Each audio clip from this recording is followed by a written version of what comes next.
mundo de One Piece está dividido em duas grandes facções. De um lado, temos os piratas que almejam a liberdade absoluta através das grandes navegações em busca pelo tesouro final. Do outro, temos o governo mundial, uma organização que surgiu há 800 anos durante o século perdido. Por muito tempo imaginamos que a marinha estava no topo da cadeia do comando do governo, mas na verdade quem controla tudo são os nobres mundiais, que em sua maioria são os seres mais desprezíveis desse mundo. Já está claro que no fim da obra o Luffy terá que enfrentar o líder do governo e colocar abaixo o regime que os nobres criaram. Só que, e se as coisas fossem diferentes? E se o Luffy tivesse do lado deles? Exatamente, vocês estão sentindo o cheirinho da perguntinha, não é mesmo? Como seria se o Luffy fosse um nobre mundial em One Piece? Primeiro, nós temos que levantar algumas considerações. Ele seria alguém super escroto e maligno como São Fingerland Garling? Ou será que ele tomaria o lado das pessoas inocentes e perceberia o quão podre o governo é, como Don Quixote Miosgard? Acho que nós podemos fazer análise das duas perspectivas. Contudo, uma coisa que eu tenho certeza é que o Chapéu de Palha seria diferente. Ele não se vestiria de qualquer forma. Na real, ele iria precisar de uma roupa incrível que o deixasse confortável e tirasse sua preocupação em precisar escolher outra coisa. Exatamente como essa camisa da Insider aqui. Não importa o que você decida fazer no seu dia, ela encaixa no seu corpo e se modela perfeitamente. Além de não amassar, essa tech t-shirt tem uma tecnologia especial anti-odor e que promove uma rápida regulação térmica que deixaria até os nobres mundiais loucos para usar nesse calorzão. A melhor parte, vocês já sabem. Apenas agora, no mês de fevereiro, todas as peças no site da Insider estão com 12% de desconto, apenas para aqueles que usarem meu cupom HASHIRANIMES, ou, se quiser mais fácil, é só clicar no topo da descrição e no comentário fixado que automaticamente o cupom vai ser aplicado. Garanto a vocês que não tem escolha melhor do que a Insider, porque imagino que até mesmo o Roger iria ter deixado uma peça dessa lá no One Piece. Mas vem cá, falando em One Piece, o que será que o Luffy faria sobre isso se ele fosse um nobre? Primeiro vamos falar sobre a possibilidade do Luffy ter sido criado para ser realmente um grande de um nojento. Para isso, vamos mudar algumas coisas também na história principal. Por exemplo, o Dragon, que é o comandante do exército revolucionário originalmente, aqui será um nobre de alto escalão, mas não de nascença.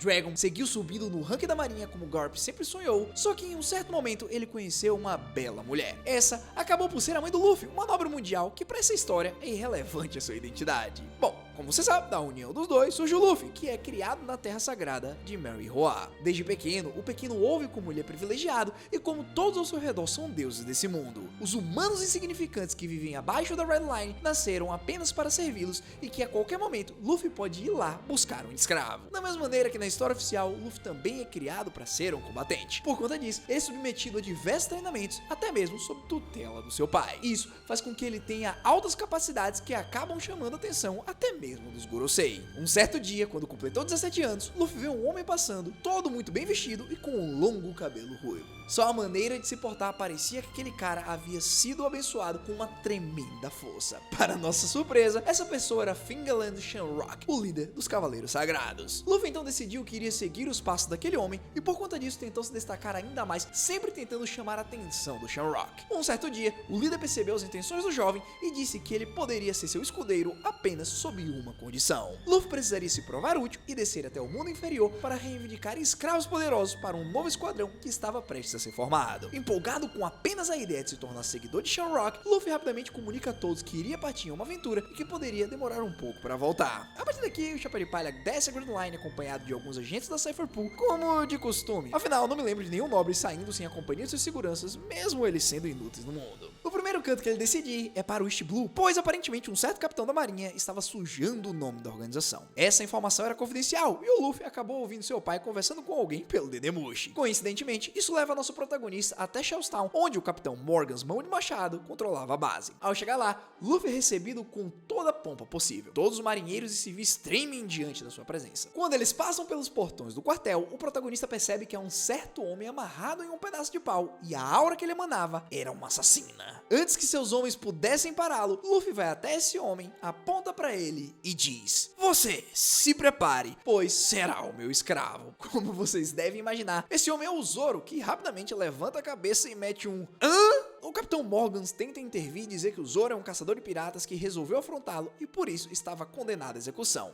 Alguém assim não merecia a atenção dos nobres. Diante dessa reação inesperada, Luffy apenas olha nos olhos do capitão, saca uma pistola e dá um tiro na cabeça do coitado antes que qualquer um pudesse reagir. O nobre fez isso porque achou uma afronta a um humano inferior que estava sujando o nome da organização que seu pai trabalha, tentando opinar sobre algo. Com isso, ele manda os agentes libertarem o Zoro, devolverem suas espadas e explica que por mais que o Solador não tenha escolha, se ele não causar nenhuma confusão, pode ser que em algum momento ele possa alcançar seu sonho de ser o melhor espadachim do mundo. Eu vou assumir que o Zoro tem uns parafusos a menos e depois de ter passado a faca em tantos piratas, ele resolve que sua promessa com a Kuina é importante o suficiente para ele se render a alguém como Luffy. Agora com um companheiro, Luffy continua sua jornada passando por alguns pontos do East Blue. Ele sai executando piratas e marinheiros que ficam no seu caminho, incluindo Arlong e aquele Capitão Nezumi. Contudo, infelizmente, não vejo ninguém se curvando para ele, nem mesmo Sanji. Portanto, seu único companheiro é o Zorão para variar. Tendo completado sua missão, o Luffy retorna para casa para mostrar para Shamrock quem é o escravo poderoso que ele conseguiu e relatar que os outros acabaram se negando ao ponto de precisarem ser executados. Quando o líder dos cavaleiros vê o Zoro, ele sabe que ali tem coisa e que os dois seriam ótimos após alguns anos de treino, o que acaba por se tornar verdade. Apenas 2 anos de time skip se passam com um treinamento intenso, onde Luffy atuou diretamente sob tutela de Shamrock, o que o fez que ele dominasse um nível absurdo de poder e se tornasse um cavaleiro sagrado da mais alta patente. Aqui,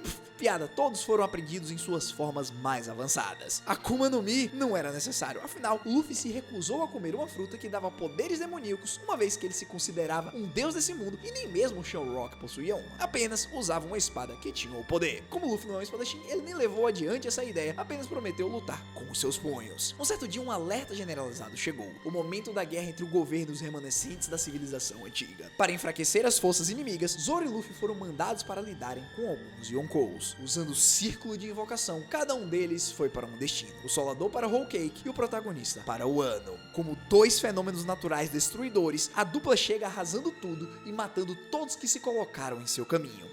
Kaido e Big Mom não foram problemas e por isso foram derrotados depois de lutas que pararam o mundo. Agora que o plano tinha começado, o próximo destino deles era Elbaf. Junto de Shamrock, eles tinham a missão de fazer com que os gigantes se unissem ao governo de qualquer maneira. Bom, aqui como não existe nenhum guerreiro da libertação nesse universo, os gigantes não conseguem se manter de pé e são derrotados, o que culmina na captura de Lock e Haraldin. Todas as peças do quebra-cabeça estão montadas e no centro está Luffy, o maior prodígio dos nobres. Tanto é que na guerra final, usando uma força nunca vista antes e com Zoro ao seu lado, o Chapéu de Palha sem chapéu domina todos e é consagrado como o pior dos piores. Ao invés de ter trazido sorriso e liberdade para as pessoas, ele literalmente trouxe o caos, a destruição e a escravidão. Foi assim que o mundo encontrou seu fim. Uou, simplesmente insano esse Luffy nobre do mal. Mas agora precisamos analisar da outra perspectiva. Como seria se ele fosse um nobre, porém percebesse que o governo é o problema? Como sabemos, de vez em quando alguém bate a cabeça e se dá conta do mundo em que vive. Foi isso que aconteceu com Don Quixote Milsgard depois que foi salvo pela rainha Otohime. Ou seja, depois de um evento traumático, o nobre percebeu o quão podre o governo é e resolveu repudiar o racismo e soberania do próprio grupo. Pensando nisso, vamos começar a nossa história de maneira simples. Quando ainda era criança, Dragon sumiu da Terra Sagrada sem dizer nada em prol de criar o exército revolucionário. O famoso foi comprar cigarro. Só que aqui ele é considerado um traidor e uma vergonha para sua família. Luffy, que não entendia o motivo do seu pai ter o abandonado, começou a criar um ranço por ele e por todos os humanos que o apoiam. Porém, um certo dia, ele entendeu. Em uma grande comitiva de nobres, Luffy viu pessoas sendo arrastadas em correntes enquanto eram chicoteadas e alguns que tentavam fugir eram executados a sangue frio. Isso fez o sangue do pequenino amolecer e a partir daquele ponto ele entendeu que havia algo errado. Por isso, ele precisava tomar uma decisão. Ou ele ficaria ali e seria mais uma marionete do sistema, ou apenas fugiria e tentaria mudar o mundo. Com essa consciência, ele começou a treinar incansavelmente, aproveitando todos os recursos que possuía e até mesmo assistir os Cavaleiros Sagrados em ação. Quando completou 17 anos, Luffy decide sair sob o pretexto de ir em busca de escravos, mas a verdade era outra. Ao descer a Red Line e chegar na entrada da Grand Line, o protagonista organiza uma explosão no próprio navio e no meio da confusão pula no mar e tenta se afastar o máximo possível. Luffy passa então um dia inteiro nadando, o que o faz ficar exausto e sem esperanças. Porém, quando já estava começando a aceitar seu destino, um navio pirata aparece ao longe e joga uma corda para puxá-lo. Para surpresa do Luffy, aqueles em sua frente eram os Piratas do Ruivo, um bando de um dos maiores imperadores. Em um primeiro momento, ao ver as roupas que o jovem usava, Ben Beckman já o identificou como nobre e o prendeu dizendo que naquele lugar não entra lixos como ele. Contudo, depois de alguns momentos, Luffy revela o motivo pelo qual ele se encontra naquela situação e grita com toda a sua força que que quer mudar o mundo. Diante dessa vontade, uma aura de haki do rei atravessa o navio que faz todos tremerem um pouco, mas ninguém desmaia, é claro. Shanks, ao ver a vontade do jovem, percebe que encontrou alguém que será muito importante para o futuro, portanto resolve dar a ele o chapéu de palha que usava e manda soltá-lo. Para comemorar a união de um novo amigo conhecido,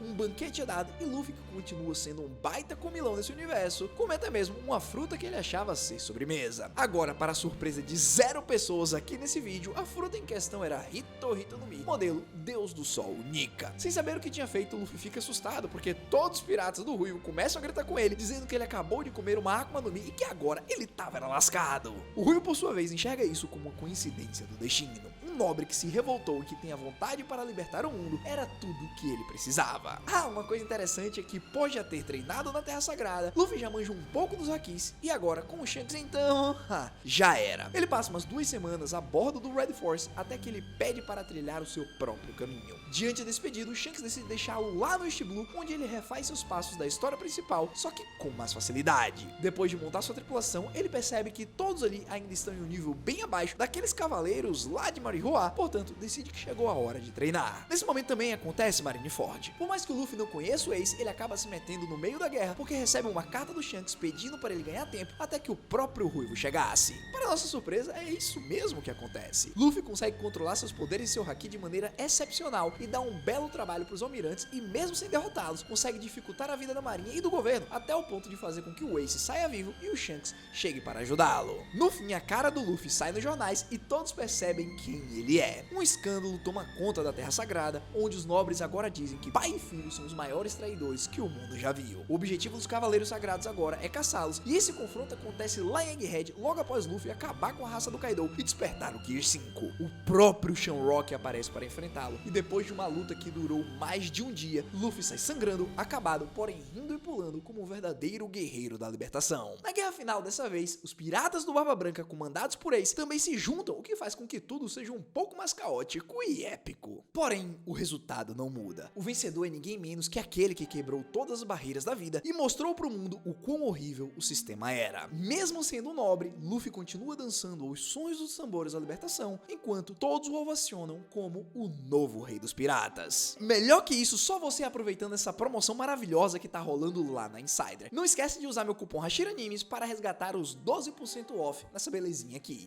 E se você quiser saber os 12 personagens mais fortes que não usam frutas, clica aqui nesse vídeo que tá aparecendo na sua tela.